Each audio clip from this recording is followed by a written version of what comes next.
हा रान गोंदवले रस्ता आपण बघू शकताय. अतिशय देखणा आणि काळा कुळकुळीत असणारा हा रस्ता.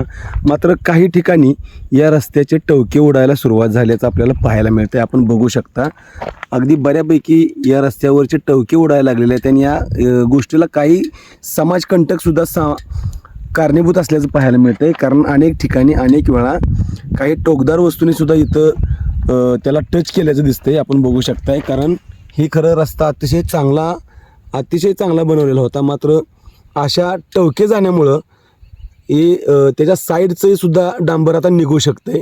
कारण येणाऱ्या पावसाळ्यामध्ये काही दिवसातच आता पाऊस सुरू होईल आणि हा पाऊस हे पाणी यामध्ये मुरल्यानंतर याची व्याप्ती खरं तर वाढत जाणार आहे. त्यामुळं अशा गोष्टी करणं खरं तर चुकीचं आहे. अशा पद्धतीनं हा रस्ता उखरला गेला आहे. खरं तर हा रस्ता गेल्या वर्षी तयार करण्यात आलेला आहे. प्रधानमंत्री ग्राम सडक योजनेतील हा रस्ता आहे.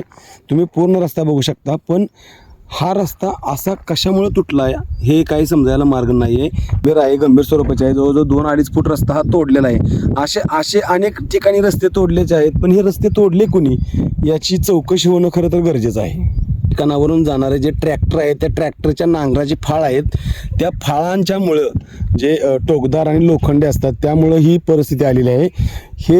हा खड्डा तुम्हाला लहान दिसत असेल पण या लहान खड्ड्यातून सुद्धा त्याची व्याप्ती वाढायला पाणी मुरल्यानंतर त्याची व्याप्ती वाढू शकते. त्यामुळं ज्या काही ट्रॅक्टर चालकांनी गोष्टी काळजी घेणं गरजेचं आहे ते महत्त्वाचं आहे.